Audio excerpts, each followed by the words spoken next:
¿Venezuela tiene opción de recuperarlo? Se calienta la disputa por el Esequibo. Exigen crear un fondo. Dinero incautado de la corrupción debe ser dirigido a mejorar salarios de los venezolanos. Ni tan buena para todos. Advierten que la policía anticorrupción puede ser utilizada para perseguir a la disidencia.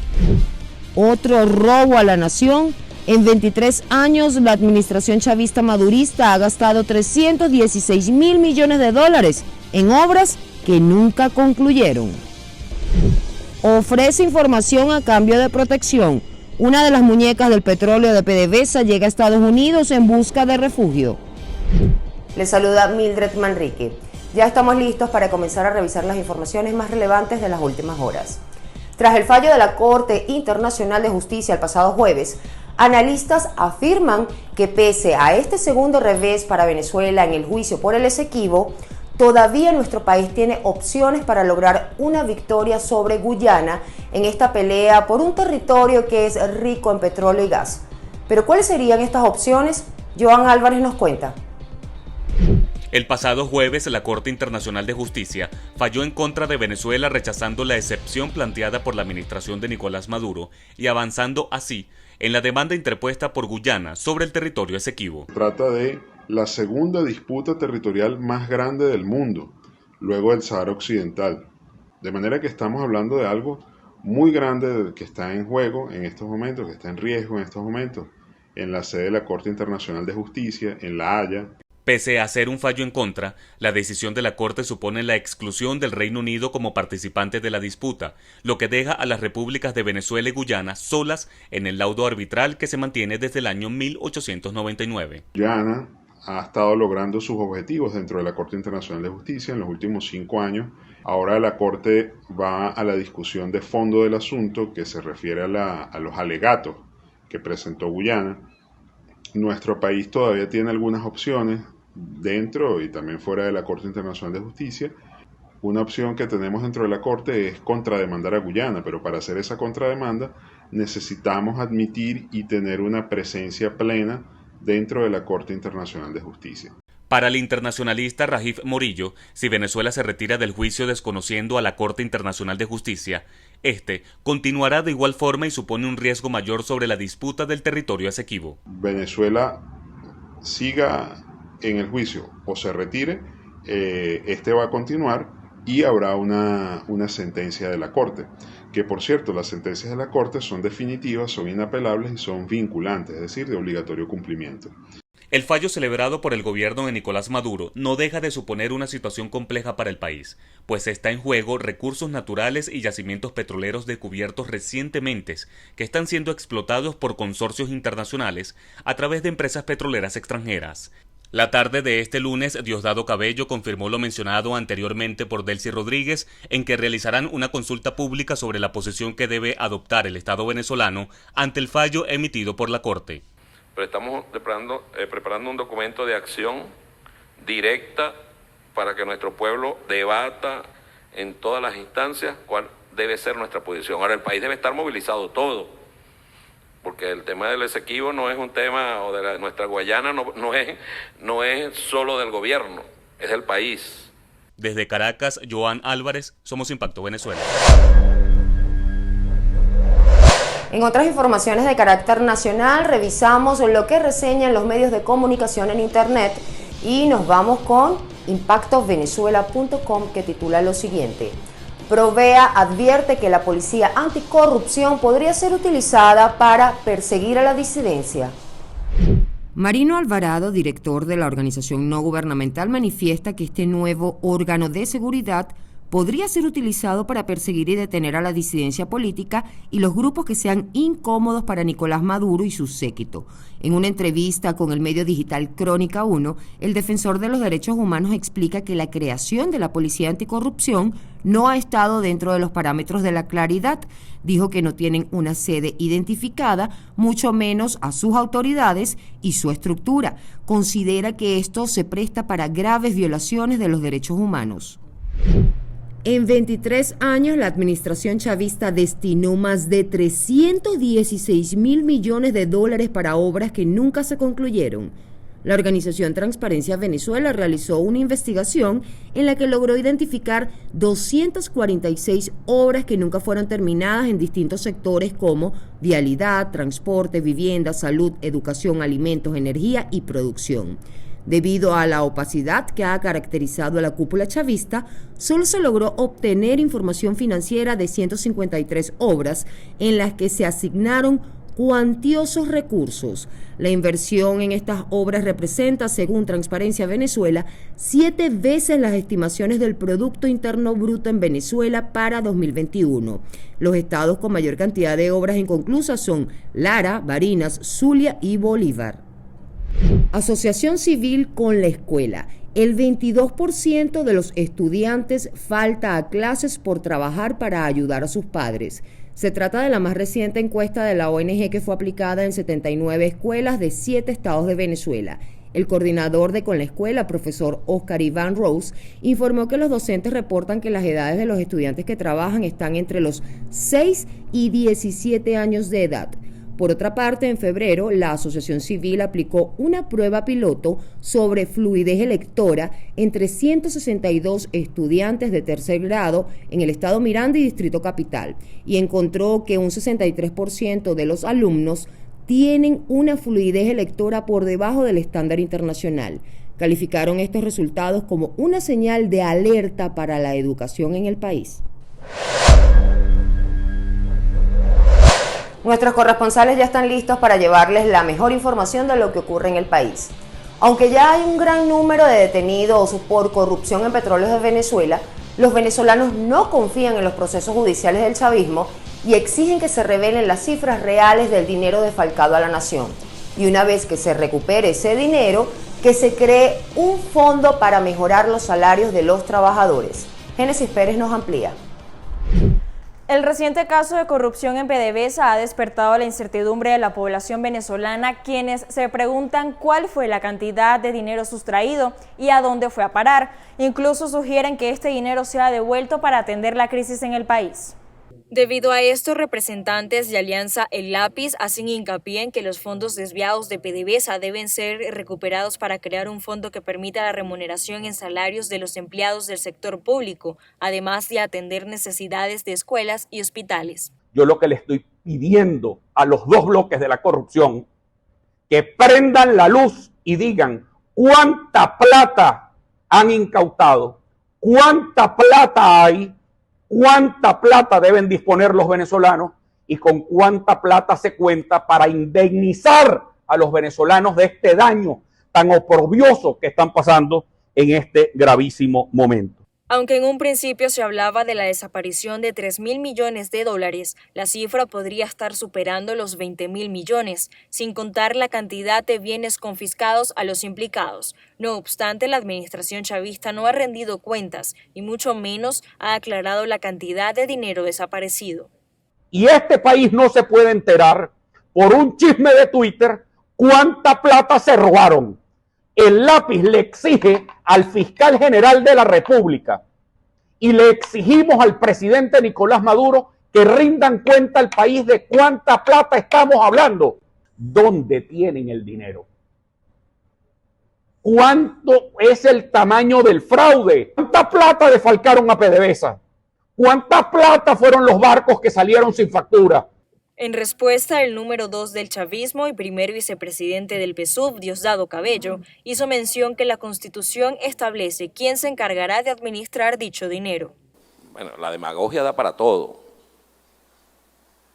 La demagogia da para todo y cuando tú quieres que te vean, declara sobre cualquier cosa, no importa que manifiestes tu ignorancia cuando declaras.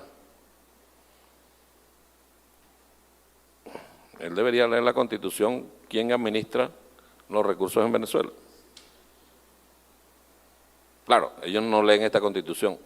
En los últimos meses, trabajadores del sector público han salido a protestar por mejoras salariales, a lo que la administración de Nicolás Maduro responde que no hay recursos. Sin embargo, la reciente polémica ha dejado al descubierto 31 tramas de corrupción que han demostrado que los recursos del país han sido desviados.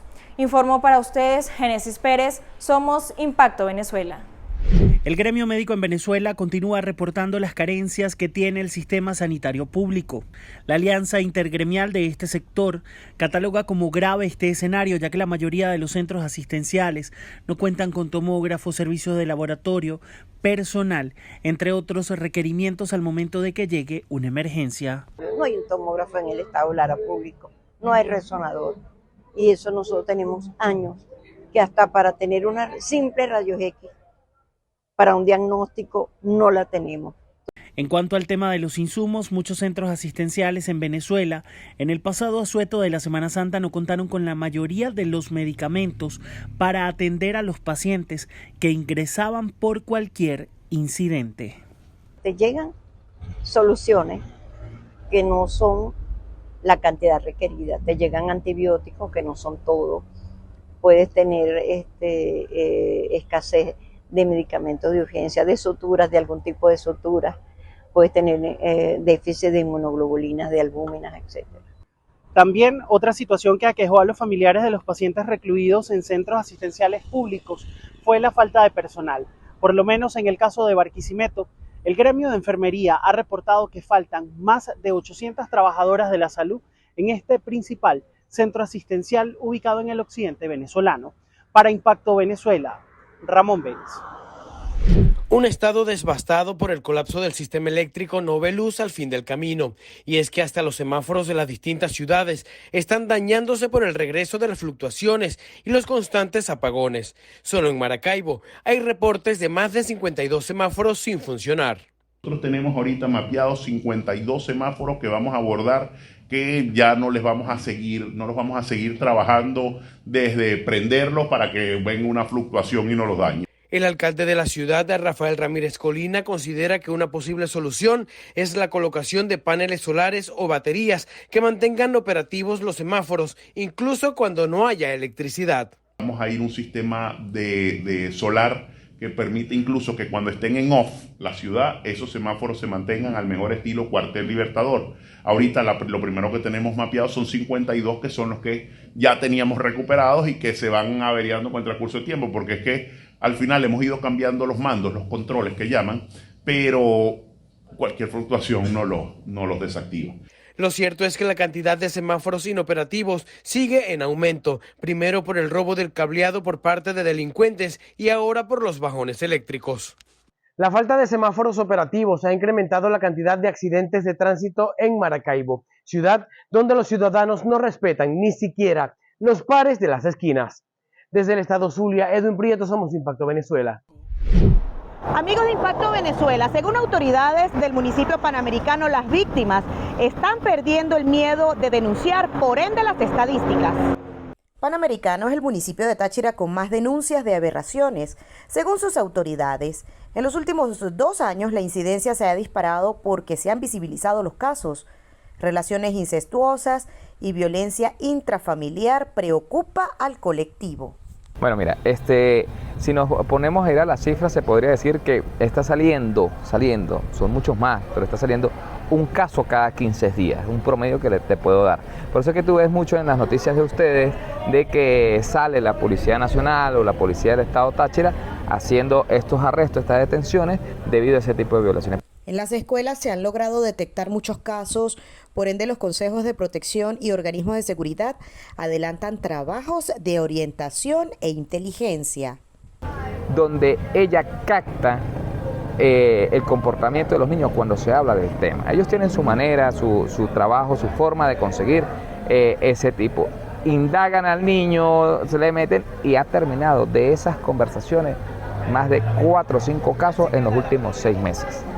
También está llegando los niños ya quitándosele el miedo y hablan con los directivos o con los profesores. Y de esta manera es que están apareciendo demasiados casos. La única manera de combatir la incidencia es denunciando para alertar al sistema de justicia. En Táchira, Marine Glot, Somos Impacto Venezuela. En declaraciones a Venezuela News, Gustavo Vizcaíno, director del SAIME, señaló que los cambios están en etapa de evaluación, sin embargo asegura que los mismos están avanzados. Las novedades pudiesen incluir en el documento de identidad un código de barra o chip, así como un material de policarbonato para la impresión. La pena mencionar que el cambio en la modalidad de la cedulación de lo que es la lámina de la cédula que incluya esto un chip puede ser también beneficioso porque los sistemas estarían interconectados y toda nuestra información estaría en un solo documento, principalmente en nuestra cédula de identidad, información esta que pudiera cruzarse también para la toma de la identificación en materia de pasaportes. Vizcaíno destacó que la cédula incluirá otros datos adicionales como huellas de los 2 pulgares, impresión del domicilio y tipo de sangre del portador. Sin embargo, para la especialista en migración, María Montoya, hay otras interrogantes que deben ser aclaradas por el ente gubernamental. Las preguntas que surgen a continuación serían, básicamente, si podemos cedularnos ahora en el extranjero en un supuesto de un niño nacido en Venezuela y que haya partido del país antes de los 9 años, que es la edad legal para la tramitación de la cédula, y no como lo es en este momento, que para la tramitación de la cédula de los niños a partir de los 9 años se hace única y exclusivamente dentro del territorio nacional. Y que si efectivamente al cambiar el formato y teniendo un chip de identificación, pudieran entonces los sistemas estar interconectados para el trámite de pasaporte o el trámite de licencia de conducir y algunos otros trámites que requieren de la información total de los venezolanos. La vigencia del documento de identidad, según indican, pasará de 10 a 20 años para adultos. En cuanto a renovación, continúa la solicitud de citas a través de la página web del SAIME. Sandino Ignacio Yaguares, Somos Impacto Venezuela. En internacionales, estas son las 3 noticias que usted debe conocer este miércoles para estar bien informados. 4 venezolanos detenidos en Perú por formar parte de una banda de extorsión.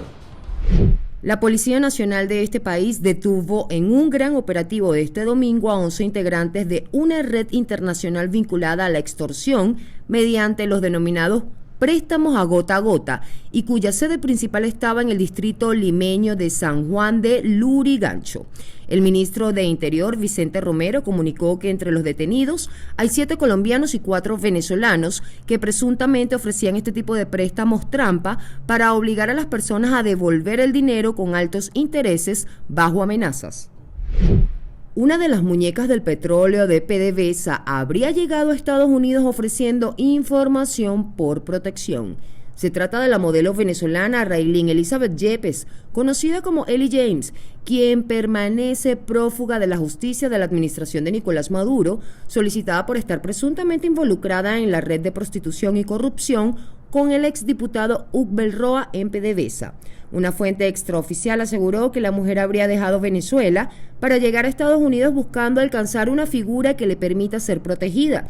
Sin embargo, no se descarta que la modelo pueda ofrecer información a las autoridades estadounidenses cuyas agencias se encuentren investigando este nuevo escándalo de corrupción en la estatal petrolera venezolana. Fox News llega a un acuerdo con un empresario venezolano en caso de difamación electoral. Abogados del hombre y la cadena internacional informaron el domingo a través de un expediente judicial que se resolvió la demanda por difamación del empresario venezolano que acusó a la red de hacer afirmaciones falsas sobre su persona y las elecciones del año 2020 en Estados Unidos. Aunque los detalles del acuerdo no se hicieron públicos, un portavoz de Fox News aseguró que todo el asunto quedó resuelto de una manera amistosa. Después de las elecciones de ese año, el expresentador de Fox Buzzing, Lou Dobbs, acusó al empresario Majed Khalil de desempeñar un papel clave en la supuesta manipulación de las elecciones contra Donald Trump. Hoy en día, la lucha de poderes sin precedentes en la historia deja ver las fisuras que hay entre el chavismo y el madurismo. Así lo asegura uno de los protagonistas del fallido golpe del 11 de abril del 2002, Pedro Carmona Estanga, quien además sostiene que durante estos 21 años lo que se ha acentuado en el país es un gobierno autocrático. Hoy queremos compartir con ustedes un pequeño extracto de esta entrevista en nuestro programa Cara a Cara. La edición completa la pueden ver por aquí, por nuestro canal de YouTube. Hay varios grupos de poder. Diosdado Cabello y su grupo, el propio Maduro, Cilia, pues y el entorno. Los hermanos Rodríguez. Los hermanos Rodríguez. Y desde luego en el ámbito militar, que hay otros factores de poder.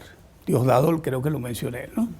Entonces, pues en todo ello hay muchos analistas pues, que no necesitan ser muy suspicaces para pensar también que hay una lucha de poder, un pase de factura, es decir, unas purgas que están ocurriendo dentro de ya un oficialismo que muestra fisuras importantes, ¿no? De la Venezuela de hace 21 años, cuando el golpe de Estado, a la Venezuela de hoy, ¿qué no ha cambiado y qué ha cambiado?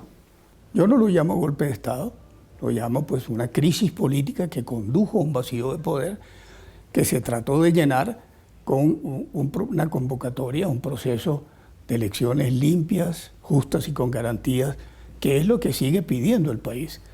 Porque la crisis venezolana, la única salida pacífica que tiene y constitucional sería la convocatoria de elecciones limpias.